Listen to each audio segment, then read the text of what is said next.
Get in the know. Non-stop Vikings talk. It's Purple Daily on Score North and ScoreNorth.com. Purple Daily, presented by Surly Brewing Company. So anytime you're effective, usually it's because you're being pretty multiple and not leaning on any one thing too much. But I just thought that, after the first couple drives, the start we had, I look back at the plays and you're like, well, I felt like I'm being put in a position to be successful, and that's a great feeling, when you realize your coaches are kind of putting the wind at your back. I love it, man. I love the use of being multiple in that press conference. Old Kirky boy. Kirk is 1-0 after wearing the bling, boys. I think it needs to be a weekly thing now. Frosted Kirk. Gotta get Judd one next. From his own, does he need to go buy his own or just continue to use Christian considering he once passed on paying, he once passed on paying $100,000 was it Creed, right? Creed is his favorite band. Yeah. So I think so. I'm guessing if you were to leave Kirk to his own intuitions, he probably wouldn't spend top dollar on a chain, but maybe one of his teammates can just get him one. Just like a little, the spinner, maybe the arm spinning or something, like his right arm. No. Oh. No, I think we can get him the old spinner WWE title. The John Cena? The John Cena one, the spinner. We can get that one. I love it. Yes. Before we go any further here on this daily Vikings entertainment, this place where we just want the Vikings to win the Super Bowl before we die, it is Victory Monday. And that means get the flag, Judd. It's right here. It's ready. Get the flag. At the ready. The flag is flying. The flag is flying. There it is from the hardware store. $12. Well, there it is. What a purchase. Speaking of being cheap, Kirk Cousins and Judd Zolgad. Store. I walked in. I found it. I said, I'm going to buy this.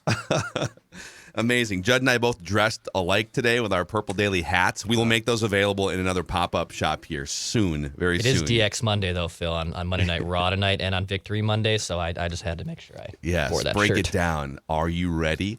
So this show is presented by our friends over at TCL, which is one of the world's best-selling consumer electronics brands. New lineup of award-winning TVs for you to yell at during Vikings games when the defense is giving up 19 unanswered points to the Bears or whatever the hell it was.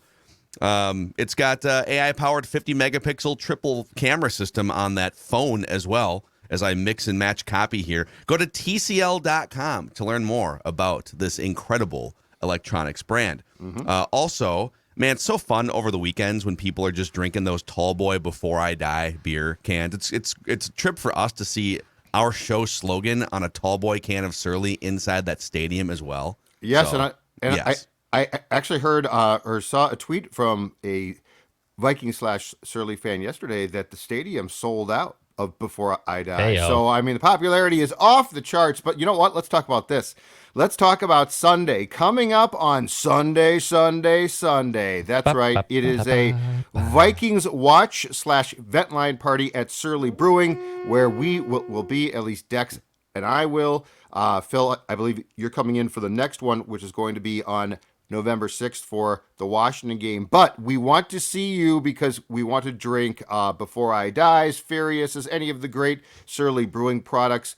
We'll be there for the entire game, Dolphins, Vikings on Sunday, and then fire up a post-game vent line, so stick around. Let's make a day of it, Purple Daily family. Make your plans now to watch Vikings-Dolphins with us this coming Sunday. It's going to be a great time. Bring a hooded sweatshirt. It looks like it's going to be chilly, and it'll be a big screen out. You can hang out inside, but the big screen and vent line is going to be in that back area, so definitely bring a hooded sweatshirt. But come on, it's not going to be that bad. It's going to be... It's going to be about right. It's going to be about freezing at least, right? It's going to be like in the 40s. Oh yeah. No, we're not talking freezing. You'll be fine. Yeah. You'll be fine. We'll make it. So, all right, let's get to it here. Your hottest, strongest take off of yesterday's victory. We'll start with Judd. My hottest, strongest take is this, and it can probably be debated, but I am going to say this: 5 games into the season, Kevin O'Connell is the NFL's coach of the year. Oh, whoa! Kevin O'Connell. Now, Brian Daboll of the Giants has done a great job. The Giants, like the Vikings, are 4-1. They actually have beaten common opponents in a few cases as well. But Kevin O'Connell is milking everything that he possibly can, not only from this team, but also from Kirk. And before the Cousins stands, the Crusaders get mad. That's a good thing, okay? Kirk Cousins, 3rd consecutive week led a game-winning fourth quarter drive. I'll say the same thing that I said last week. This is what we've been begging for. None of us have ever begged for the stats. Oh, we want to see more stats. Aren't the stats great? We have begged for victories and clutchness. And Kevin O'Connell, and make no mistake, the quote that Declan played from Kirk Cousins to start today's episode is twofold. One, it is the farthest Kirk is going to go, in my opinion, of taking a shot at the previous staff and Zimmer. And two, it is absolutely positively true. Kirk needs to be put in a position to succeed, and he is being put in that position. Kevin O'Connell right now, in my opinion, 4-1. The Vikings officially up on the Packers by a game in the division, but because of tiebreakers, it's actually 2 games. Kevin O'Connell right now, I think, is the NFL Coach of the Year. That's my hottest take. Wow. I think, obviously, East Coast sports fans would say, have you watched the Giants this season? Guy, Yes. Especially yesterday. Guy. And they would say Guy. Or something else that we can't maybe what are you say talking about? on FCC-regulated shows. But it's got to be between those two, right? Brian Daboll and Kevin O'Connell. At this point, we're only like a fifth of the way through the season.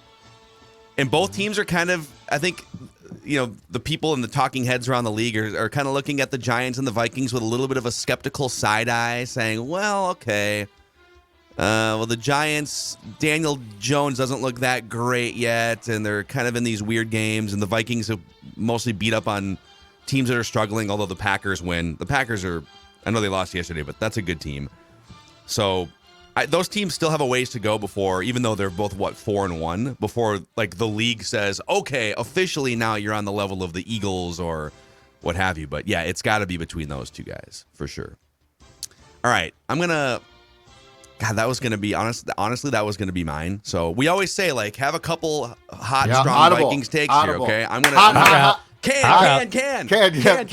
Kill. Red 7. Blue 80. So I will pivot to this. I will hot route to this for my hottest, strongest Vikings take. Kevin O'Connell is the 5th best thing to ever happen in Kirk Cousins' 34 years on Earth. Wife, 2 kids. I think the day he signed the $84 million guaranteed contract, those are the 4 best things. Wife, kid, and then generational Cousins family security financially. Yep. And then Kevin O'Connell is the next best thing to happen in Kirk Cousins' life, okay? Mm-hmm. This is an incredible stat from Kevin Seifert to ESPN.com via the ESPN Stats and Info Department. And I will say, not many ESPN writers leverage the ESPN Stats and Info treasure trove like our guy Kevin Seifert does. Amen. Absolutely. He's like in the middle of a game, he'll just have like the thing that you want to know, right? You're thinking, oh man, Kirk Cousins has completed his first 15 passes. I wonder where. And then, like, before you can finish your sentence, Seifert tweets out, he's only 3 away from the team record. Mm-hmm. So, and by the way, this stat is not meant to be a knock on Cousins or anything. It's meant to be, oh my God, Kevin O'Connell in this scheme.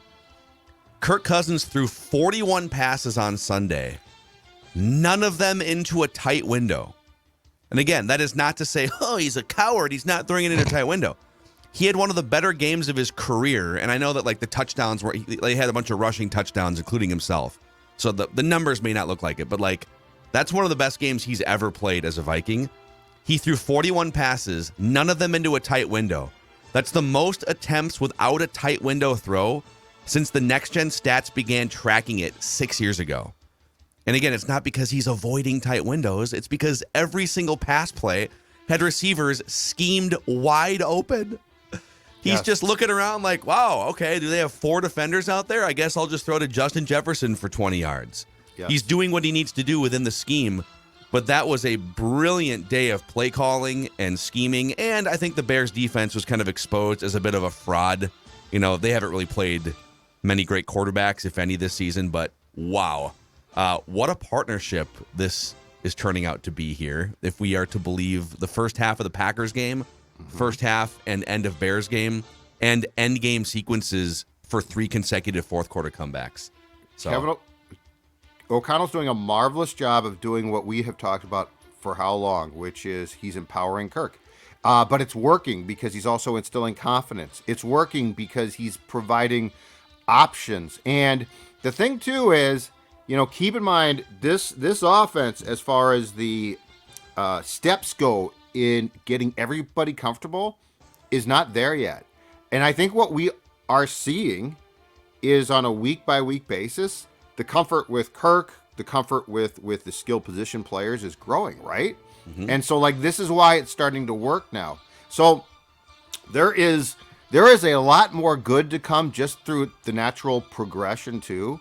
But yes, Phil, I think the perfect word is partnership. We have been waiting for so long for a partnership where, okay, can you take Kirk? Because, I think this always comes down to, we have never, ever said that Kirk stinks. But what we've said is mentally, it's not great sometimes. So can you mentally, for lack of a better term, prop him up to make him the most successful, best version of Kirk Cousins possible? And yeah, I think what we're seeing is slowly but surely, it's getting there. But what I like is O'Connell, being a smart dude, is always sort of on Kirk's side here. So it's never a publicly, well, he sort of took a step back. It's always a publicly, he's doing great, he's doing fine, without going overboard. But then what we are seeing is week by week by week, a natural progression to get to where he wants to take this thing, which I still think we're a ways from. I don't know exactly where, but I mean, you can just see the gradual development on a game by game basis, and you're 4-1 in the meantime. Yeah, dude, it's you like that? It's all there. You like that? It's all there. Mm-hmm. All right, my hottest, strongest Vikings take from that win yesterday. Winning is winning. Through 5 games, the Vikings are 4-1. This is our 4th victory Monday coming into this show. Last year, it took until week 10 for the Vikings to pick up their 4th win. It also took them until week 10 in 2020 to pick up their 4th win. In the words of the wordsmith Vin Diesel, it doesn't matter if you win by an inch or a mile. Winning is winning. You're on the first place of the NFC North. KOC is getting this offense clicking. Kirk Cousins has been insanely clutch. You're undefeated at home against 3 of your divisional teams. As my therapist tells me, you don't have to be anxious when it comes to explaining the positives in your life right now. Winning is winning. The Vikings are winning football games. They are off to a great start. They're 4-1. They have 1 more game through the bye week. Winning is winning, baby. That's my hottest, strongest take. I love it. Is it once a week therapy, or what's kind of the? It's about every 6 weeks or so. Oh, so it was about it's like tune-ups now. You're good. Yeah, it was like every other week, and then it turned into once a month, and then it's turned into about once every 6 weeks or so. That's kind of what the Vikings, I think, in the off season, it was post-traumatic Zimmer stress syndrome, and they needed weekly therapy checkups, and now it's kind of once a month tune-ups. Some positivity, some reinforcement. Don't be afraid of success. Yep. Yeah. Had a little bit of that yesterday. All right, you have a chance to win this game 52-3. Go just do it. And they're like, I don't know. Yep. That's next. That's what's coming. That's what I thought was going to happen. If things, well, I did too, but if things continue on what appears to be the trajectory that they're on right now, I think that's what's next, which is, okay, let's bury them. Which I thought too, and then they're like, "Oh no, hey Bears, you want to stick around? Let's make this fun." No. Okay, I'm going to do something unprecedented as we head into our pie chart here. Let's just get right into the pie chart of praise here. Okay. Now on Mackie and Judd. You wanted better charts that you could see the fine print on. The pie chart of praise. You should be singing his praises. All right, so every week how you feel about pie. We rotate through the 3 of us. We do, instead of all of us doing basically the same pie chart, one of us will deliver a baked pie here of praise when they win, of blame when they lose, and then you guys can critique. It's my turn to bake the pie. I was waiting until PFF grades came out to decide if I wanted to add other elements like offensive line to this pie chart.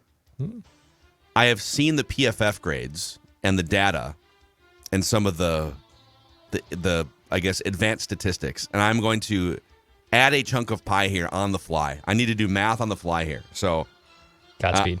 I usually do 3 or 4 item chunks of pie. Mm-hmm. I think I have to have 7 chunks of pie here. I'm going to try and fly through this as much as I can. I really am. Hey, take your time. It's a Victory Monday. Okay. How do I do the math on this? You know 7. what? You know what? Transition? I'll wave the flag. In the transitionary period, I'll just wave the flag. There you go. It's like the old school end-of-day programming with the anthem playing. Ode to joy while Phil does this. There's nothing wrong with your television. Okay. 80. If we do, let's see, if I 4. give you 15, so that's 5. And so I have 4 left. We'll go, we're going to go 10. We're going to go 7.5. 7.5. Okay, here we go. So I'm going to start at the bottom and work my way up here. The smallest slice of pie. I'm going to go 5%. Check my math on this at the end. I think I got this right for 7 slices. All right. But I'm going to give 5% to the reclining seats on the flight back from London, where the Vikings appeared to generate just enough rest to hold off the Bears at home in a weird travel week, in which Eric Kendricks apparently told the Fox broadcast crew that the team didn't start to feel fresh until about Friday of this week. But then they jump off to the hot start, and you're like, oh, they seem to be fine. So I don't know what we had the stat before the show that every team that has come back without a bye week and played at home has been trailing or tied in the fourth quarter the following week because it's just a slug. Mm-hmm. And that's what happened to the Vikings. So 5% to just enough travel rest, those reclining seats on the charter flight. And I believe the Vikings are the first of those teams to ever win in London and then the next game, too. So the stat I saw, I think on Saturday or Sunday, was that no team had won in London and then come back without a bye and won. So the teams, because there was a couple teams that had played in London but won, but they must have lost. They lost London. their next game that didn't come with a bye. So yes, so I think the reclining seats, those beds that they can lay in, very nice. Yes. Okay, 5% to Cam Dantzler for stripping that ball. Yep. He had a good game overall, but for stripping that ball away from former Viking Emir Smith-Marset, who deserves 50%. But yes, yes. Nice play. I'm not gonna put Emir Smith-Marset in my pie chart because there's so many Vikings to give praise to here. Sure. But that was, I guess that's one way to leverage Emir Smith-Marset for Vikings gain. Put him on the Bears and then just strip him of the football. But that was one of the most clutch defensive plays you're gonna see because the Bears, it wasn't a guarantee that they were going to march for a touchdown, but like they had been moving the ball quite a bit and they're catching passes, and it's like, they crossed the 50-yard line. Didn't feel good. Like it felt like this could be a huge problem. I agree. Yes. All right. 7.5% to a man that set a career high in receptions, Justin Jefferson. 7.5. What a game for him. He was streaking wide open for half the game, and Kirk Cousins found him as he should. So that was one of the best games of his career. And then he also completed a pass to Dalvin Cook to set up kind of a back pass screen situation. Mm-hmm. So a nice little 7.5 chunk of pie there. Okay. I'm going to give 7.5% to a guy that we questioned all week, Dalvin Cook, for slicing and dicing his way to 121 all-purpose yards, 2 touchdowns. I think maybe he still hasn't. His long was 15, so it was a lot of like 4, 5, little 8, 15-yard run here. We still haven't seen the explosive 20, 30, 70-yard gain from Dalvin Cook, but maybe the demise of Dalvin Cook has been slightly exaggerated. I actually have grown to like how he's being used for his current skill set, but you know what? He is the new Kirk. There's nothing wrong with him. It's great to have him, but the contract now, that's the issue. Right? Yeah, starting largely next year. Yeah. Yep. So that's the issue. It's going to be the contract. It's not that he's not good. It's that he's not good enough to justify that chunk of the contract. Yeah. Although his cap hit's pretty high this year. I think they'd have to eat some dead money next year, but you can start to get out of that contract this offseason if you want to. Okay. And he'll be 28. Yep. It's a future conversation for another time, but it's, if he doesn't show more explosiveness, you're probably not going to continue to pay him at that rate. So the problem is you can't just go to Madison because he's a free agent, probably going to get paid more than you want to pay. So now we're down to like Ty Chandler and Kene Nwangwu or whoever else. Or just a guy sign off the street. Yeah. So, but he had a good game yesterday, 121 all-purpose yards. Yep. All right, the next slice of pie here, up to 15% chunk of pie on this one. The Rock right. knows how you feel about pie. This was my late edition. All right. The offensive line, specifically pass protection. This is amazing. Christian Darrisaw, 0 pressures allowed yesterday. Ezra Cleveland, 0 pressures allowed yesterday. Garrett Bradbury, Yep. 0 pressures allowed yesterday. Okay. The eye test told me when I was watching, feels like Kirk had, especially the first half, man, like just clean pocket for days and days. Just sat back there, comfortable, and the stats bear that out. They allowed only 6 collective pressures the entire game, but none from the rookie left tackle, none from the questionable center, and none from Ezra Cleveland. How about the right side of the line? Ed Ingram allowed 3. He had a pretty rough day grade-wise in pass protection. Okay. And Brian O'Neill allowed 2 and was a road grader in the run game. Okay. So he was largely fine. Okay. But that's impressive. If you're getting Christian Yeah. Darrisaw, that's like when Bradbury does it, you're kind of like, all right, show me more. Darrisaw keeps doing it. Darrisaw's legit, man. Yes. Yeah. Yeah. So credit to those guys. Those guys can eat a lot of pie, too. I don't think 15% is going to be enough for those guys to share here. They're going to have to kind of fight over it, I guess. All right, let's get to 30% of my pie chart The of Rock praise. knows how you feel about pie. Goes to old Kirky McClutcherton, the fourth quarter pharaoh himself, Kirk Cousins. Played a near flawless first half, setting the record for most consecutive completions as a Vikings quarterback, broke the 40-year-old record of Tommy Kramer, and then delivered in the final 7 minutes of the fourth quarter when the game was on the line. He was in command at the line of scrimmage for just about 3 hours. There was a lull in there. You don't love to see that, but if I get an explosive start and I get to take a lead and give myself a cushion, and then if things get weird at the end, I dial it back in and I go fourth quarter comeback on it. Yes. I mean, that was a full day's work for Kirk Cousins, and it's one of the best games front to back he's had as a Vikings quarterback. And you know what?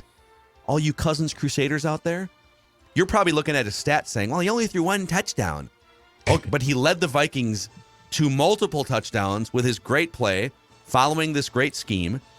And so it's one of those where, like, the performance doesn't match the back of the football card stats Yeah. in a good way. So, I welcome Kirk it. Cousins, 30%. I don't care about his stats. I care about the W's. I care about that column, the left-hand column. I mean, I care about his stats because it shows that he is playing well. But sometimes his stats have been like make believe Okay. in some ways, or there's hidden pockets of third downs and other I'll situations rephrase. where he's bad. Do you care about his back of the football card stats? I do not. I care about third downs, Yes. red zone. All right. I care about pressure. I'll back off. I care about situations. I'll stop. You're No, I do too. I care about those. In fact, on the back of the football card, they should say, for quarterbacks, how are you on third down? How are you when they know you're going to pass? How are you when your team is trailing? How are you? Like, I don't care if you can run a scripted 15 first plays. Anyone can do that. Tavares Jackson can run the first 15 scripted plays, right? God rest his soul. Now, Kirk ran them as well as you can possibly run them in this game, which is great. But 30% to Kirk Cousins. All right. And that brings us to the final slice of pie. The Rock knows how you 30%. feel about pie. Equal pie for the partnership of Kevin O'Connell and Kirk Cousins. So Kevin O'Connell gets the last 30%, largely for the brilliant play calling. There you go. I got to 100. That's right. 7.5 created some drama, created Okay. some issues, but you got to 100. That Buffalo High School Way to go. math. Way to go, Phil, man. That University of Minnesota. Well, I didn't take math as a general. I found a loophole, a logic class. It was like math with words. Oh, yeah, I took one of those. Didn't work out well for me. We can tell. Yeah. No, just kidding. Kevin O'Connell, largely for his brilliant play calling. The Jefferson back pass to Dalvin Cook with some screen action over there. I mean, that was amazing. I feel like you've seen that before, but it's been years since we've seen something that creative, I think, in purple. The inside toss to Jalen Reagor for a touchdown. Yes, that one I'm totally with you on. That was absolutely a good play call. The flea flicker, that was the first option was probably to hit a big chunk play down the field. Yep.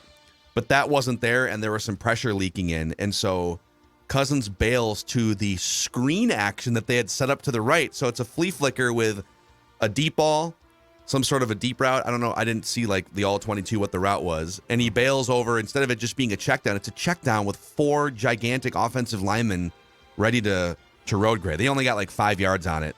But that was a great play design.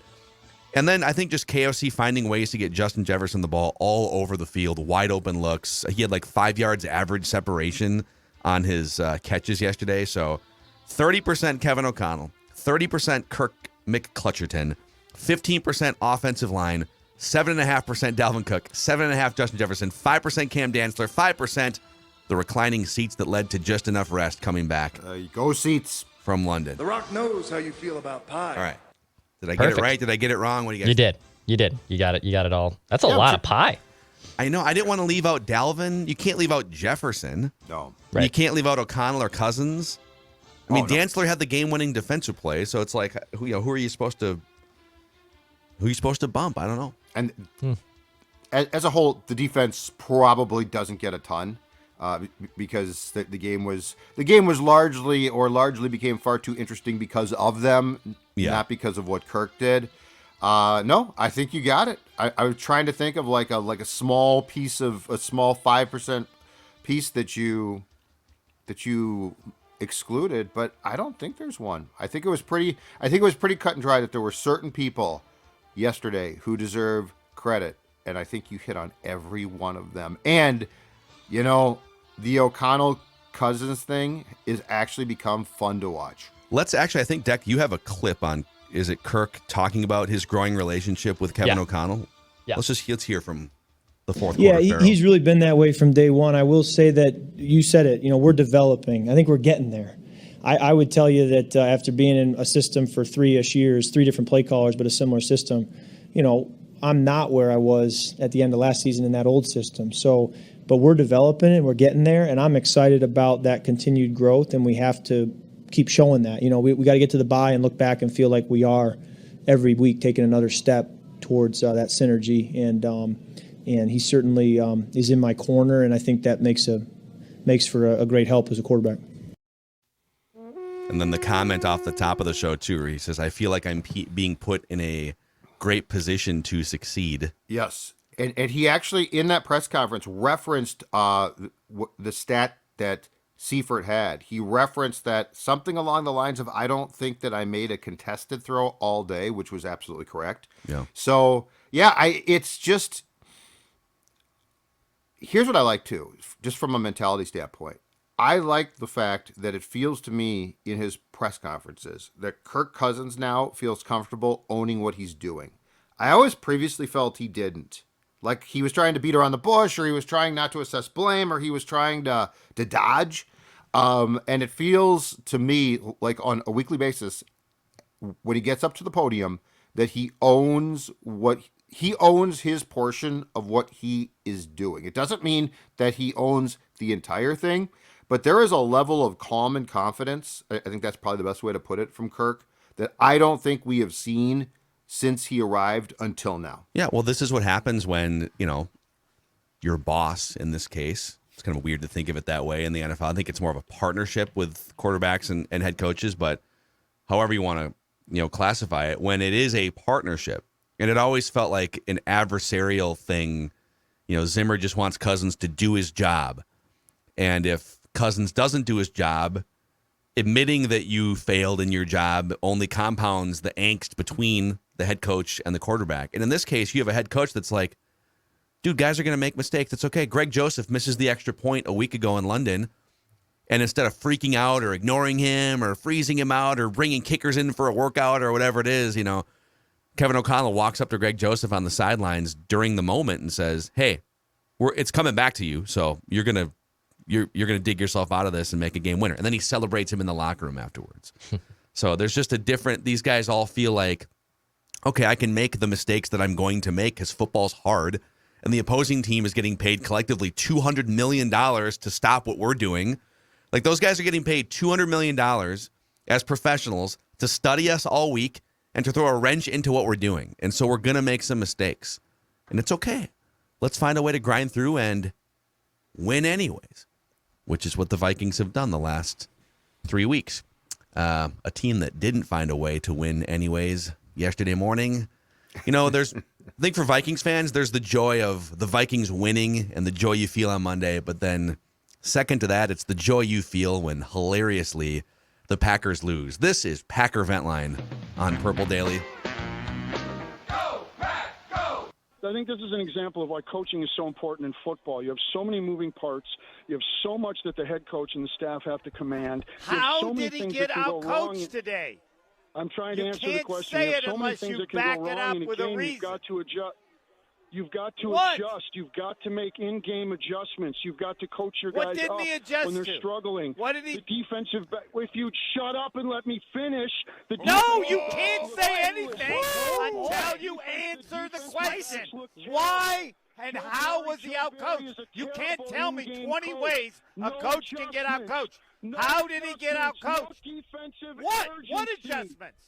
What adjustments? Just don't say adjustments. In this game, cover, you've got to move them around. Where's Rasul Douglas? Where is the blitz in this defense? Why can't they get any pressure consistently on a quarterback? Is Rashawn Gary the only one who can get to a quarterback? Get the flag. Bravo! It's back! Packer Van Ryan is back! Would you shut up? Oh, God. Oh, courtesy of a 620 WTMJ in Milwaukee, I believe. Dude, they're just like shouting over each other. They lose one game. They're just shouting. They won 13 games every year the last half decade, basically. They lose a weird game in London. They can't figure out, is it adjustments? Is it LaFleur? I don't know. Why wouldn't you let him finish, though?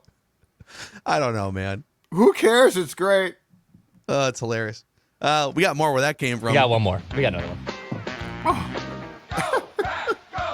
Okay, let's just deal with it. He's gone. It's going to be a very frustrating, bad, ugly season where they may or may not make the playoffs, and they're not going to have any hope of going deep. And that's just the way it's going to end. It's too bad, but sometimes stories don't end with a happy ending. This is not a good team.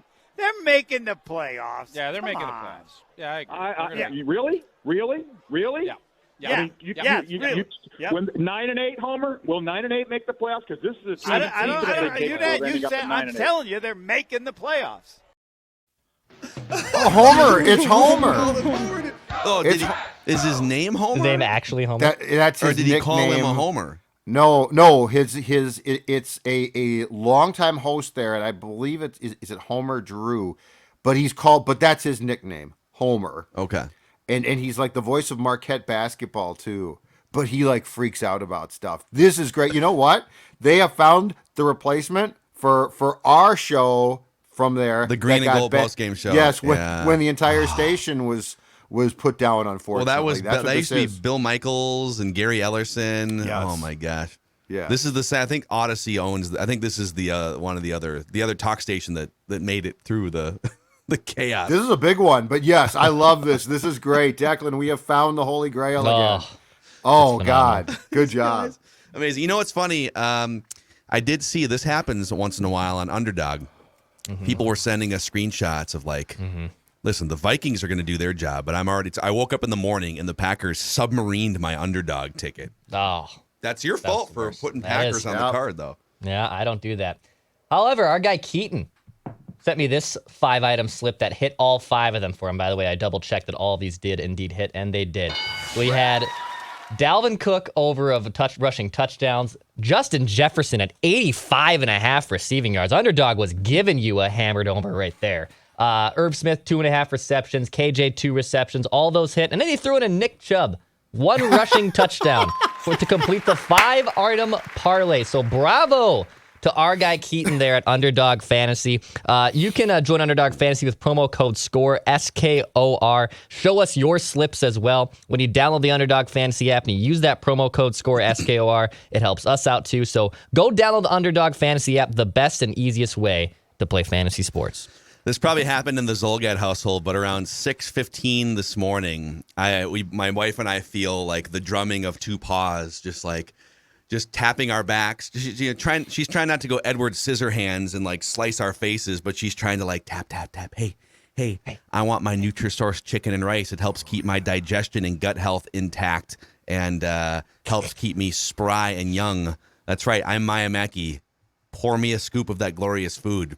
The treats are great, too. She loves the treats. I'm sure Stella does. Oh, my gosh, yes. In fact, between tapings today of PD and Mackie and Judd, guess what? Stella's going to demand to go outside. Does she really need to go potty? I'm not quite sure, but she does need treats. And the Nutrisource treats, the training treats, rewards that you are looking at right there is what she loves. And so, yes, while you guys are relaxing and enjoying life between shows, I will be taking care of Stella because you know what? If she doesn't get her treats, there is hell to be had in the Zolgad household. NutrisourcePetFoods.com. It's a Minnesota-based company, but national and worldwide product availability. NutrisourcePetFoods.com. Also, a shout out to our friends over at Federated for helping keep the lights on here with our business at Score North, Purple Daily, Mackey and Judd, etc.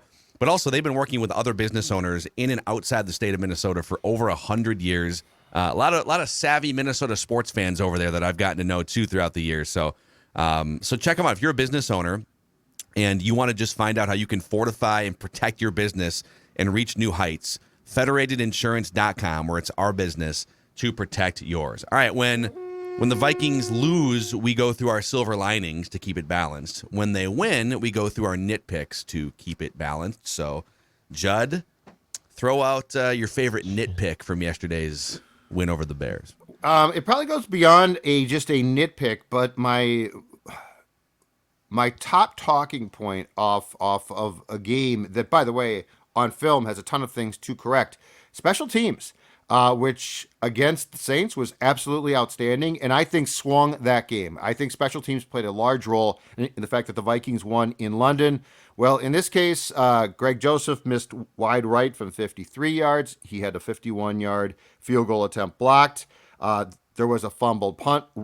Ryan Wright had a 15-yard punt that was then followed on the same sequence by a 10-yard penalty on the Vikings, which put the ball at midfield. The Bears scored. So if special teams got a well-deserved pat on the back a week ago and was praised, I think that the nitpick this week is that there is a lot to clean up, and perhaps some folks read their press clippings. I don't know, but that is my top thing as far as nitpicks go.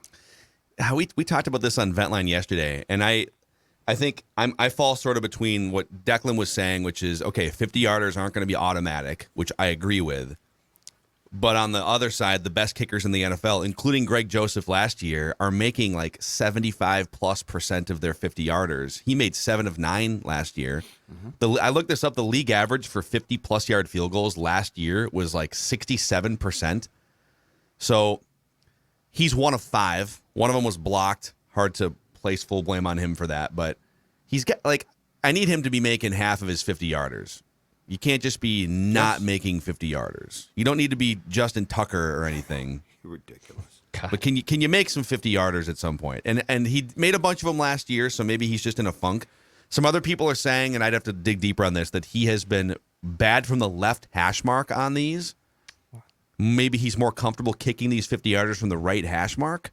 Yeah. But again, like, you can't cater to that. If you're an offense, you're trying to you're usually like at the 40-yard line or 36-yard line or something. Correct. You're going to run a play however you're going to run a play, and if you don't get it, you're not going to line it up for him from 50 yards, I guess, is what I'm saying. Right, and I think as far as that topic goes, too, you need to... So O'Connell has, since training camp started, made it abundantly clear that he trusts Joseph implicitly from 50 and out. Yeah.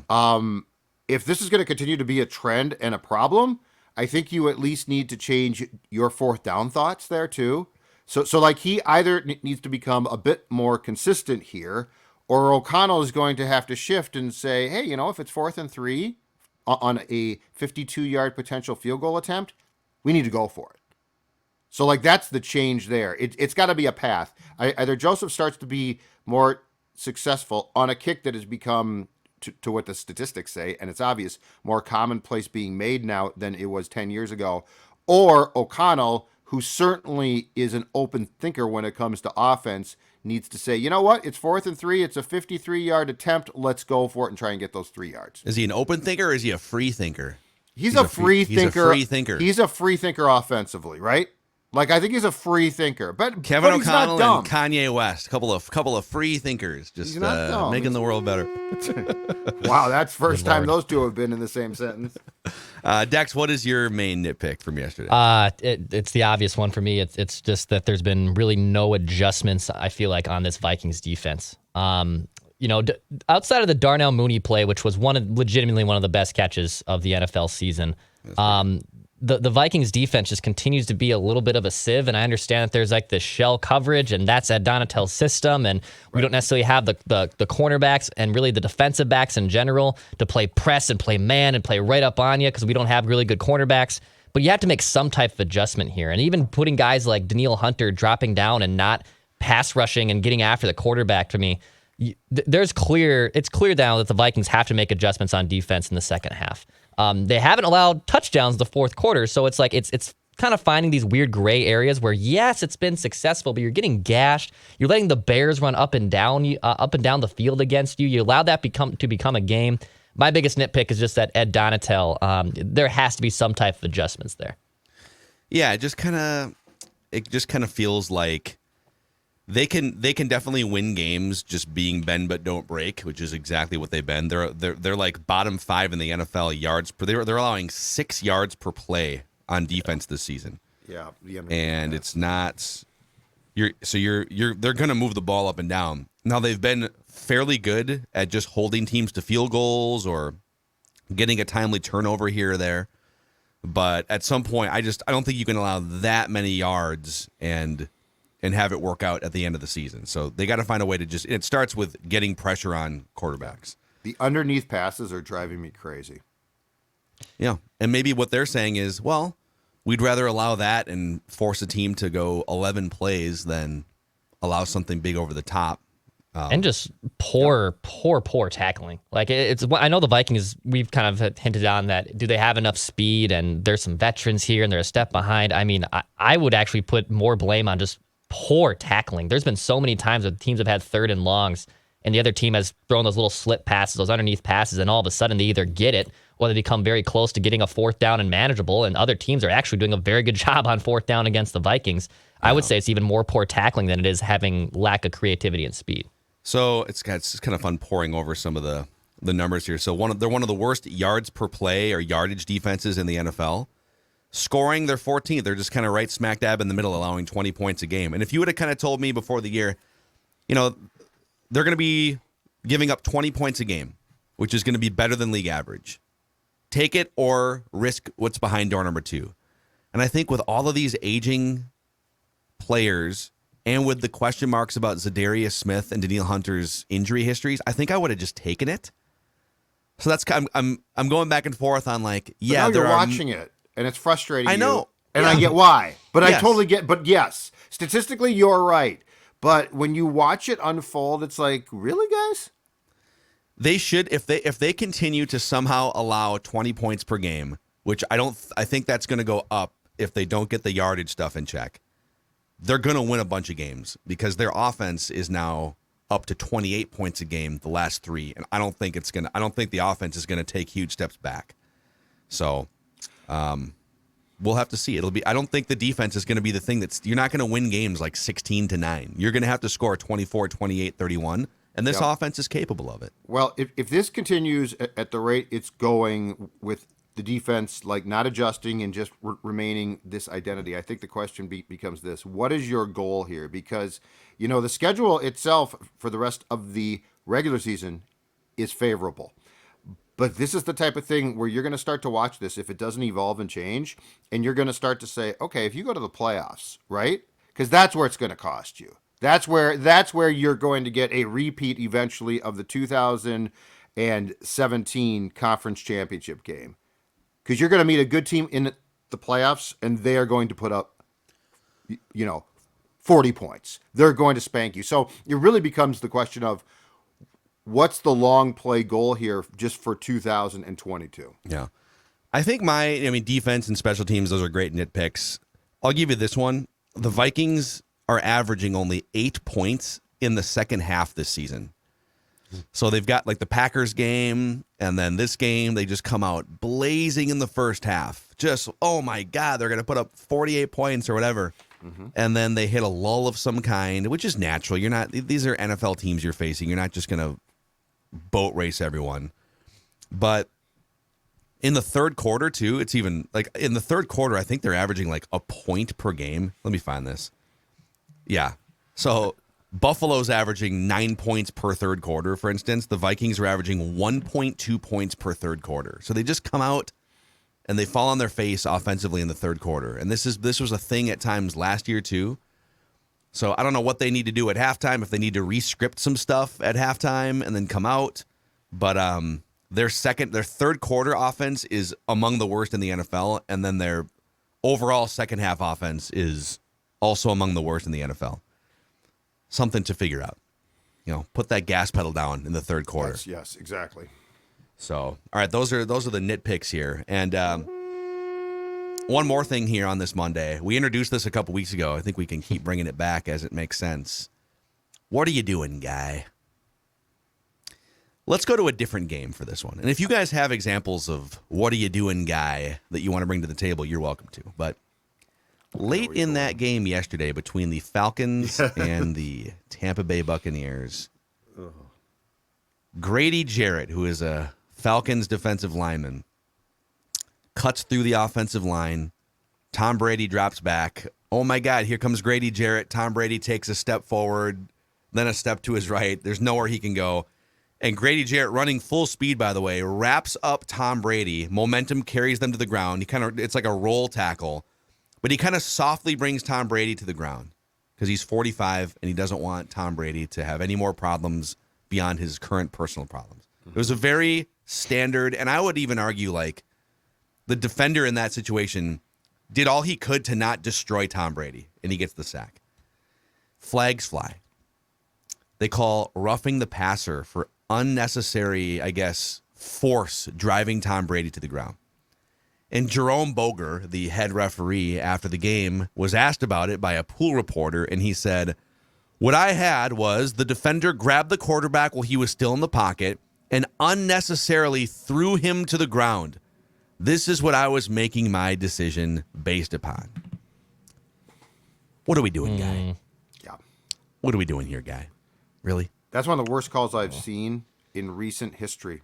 That was it was like the Clay Matthews play from It was worse to several years ago. me because the Clay one was an attempt, although a flawed one. The Clay one was an attempt to say that in a year where they were trying to legislate the amount of weight that could land on a quarterback, that he did land with some weight. So it was a terrible call, but I fault the league there because it was at the time, point of emphasis, right?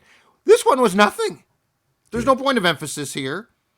He just willy-nilly threw a flag to help Tom Brady. Why aren't those reviewable yet? Why can't we? It should be challengeable. So I don't need like 50 extra reviews in a football game. I'm saying let's expand the things that you can throw a challenge flag on.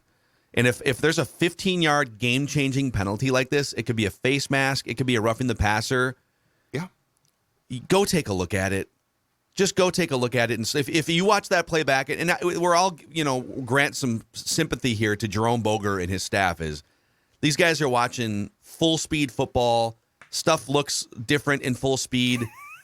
Maybe you're a little nervous because it's toward the end of the game. It's also Tom Brady, and you've been told by the league, we got to make sure that the Tom Bradys and the Patrick Mahomes are not getting, thrust to the ground and taken out for a Sunday Night Football game. So you're a little nervous. Right. Go take a look. Someone should be able to throw a challenge flag and say, you know what? Why don't you go slow that one down under the hood, or go ask New York if that was really a 15-yard penalty. Yep. You know what I got? That one was so bad. That one was so bad that the league should put in a new viable way to overturn that call and call it an incompetency ruling and allow New York to buzz in and say, you have to get on the official's mic, Jerome, and say, referee incompetency led to that flag. It has been overturned and picked up. You know what it is? The NBA is the only league that has the cojones with the 2-minute report, right? That's true. To basically say that the officiating crew screwed up. And yeah, here's but what that's like a day later, though. No, I know, but that's even more cowardly because it's more like, cowardly. I know these guys already flew out of town and blew the game, but yes. But at least it exposes the crew a bit. What I am saying is, in real time, because like you would not have that rule implemented much. It's not like there would be a call a game, but I'm talking about incompetent. This was an incompetent ruling. So Jerome has to get on the mic and pay his penance in front of the television audience and the fans and say, because of my incompetency, this flag is being picked up. And then it's a demerit against him. I mean, I don't hate the public shaming of bad referees in all sports. I think they should do that in Major League Baseball too. Hi, I am Joe West is retired now, but I'm Angel Hernandez, and I am bad at my job. That play at first base was wrong. So Buccaneers coach Todd Bowles said after the game that the situation was similar to the play that concussed Tua, and that he's under the impression that the slinging of the quarterback thing will be flagged. And so the pool reporter asked Boger, hey, was that, that play was pretty similar to the Tua play. Is that something that made a specific measure to try and watch out for, the takedowns or the slinging of the quarterback? And Boger said, no, not necessarily. So, I mean, Tua, dude. Let's make no mistake here. Tua got injured the second time bad because he was playing with a concussion from 4 days before. So, like, that's also the thing is that's just the league screwing up. That's just the doctors screwing up. No, this was the incompetency at its highest point. Yeah, I just don't understand how you're running full speed because you're trying to get to a quarterback within like 2.5 seconds, right? Ball is snapped, and you're running full speed. So I'm running full speed to get there. How am I supposed to then like take him to the ground without there being some sort of risk or pain? That's the problem here. And I'm not one of these like macho football's for wusses now. Like, but I mean, there's got to be some sort of common sense here about what an athlete can and can't do physically when trying to tackle a quarterback. Yeah, yes. Oh, you gotta make sure you're not putting 90% of your weight on a quarterback. Like, guy, I'm running full speed. Like if I waist tackle Aaron Rodgers, I'm probably gonna land on him. I'm sorry. It's football. I happen to be fat, and I'm going full speed, and I'm going to land on the quarterback. Okay. Sorry. Football. Well, you're not fat anymore, though. That's exactly right. That's exactly right. That's the thing is, I could sack quarterbacks all day long, and you know what? They'd say, "Judge, you are so light. You are like a feather. What happened?" And I would say, that's because thanks to my friends at Livia Weight Control Centers who have helped me drop 40 pounds. And more importantly, keeping that weight off, that's the most important thing. And if you join right now, guess what, ladies and gentlemen? You'll receive 8 weeks for free. The first 8 weeks for free. Imagine all the weight loss that can take place in that time. The new Flex program lets you enjoy foods you love, fruit, pasta, and even bread. Livia.com, 855-GO-LIVIA, LIVEA.com. Yeah, if you're not on Livia yet, what are you doing, guy or gal? Come on. Yeah, get what on are you Livia. doing? Yep. Let's make a change for the better in your life. So, all right. Well, there's your Purple Daily Victory Monday episode here. Let's wave the flag one more time. Right. 4-1 Minnesota Vikings. That sun. There you go. The sun's. You know why the sun's pouring in right now? Because it's a Victory Monday, ladies and gentlemen. Victory Monday. Lose that weight. Join us Sunday at Surly. Wave the flag. And it's a glorious day. I'm illuminated. That's you. I'm illuminated. Oh, man. All right, we'll see you guys we'll see you for all of our spin-off shows today on Purple Daily, and then we'll see you back here for the flagship show tomorrow.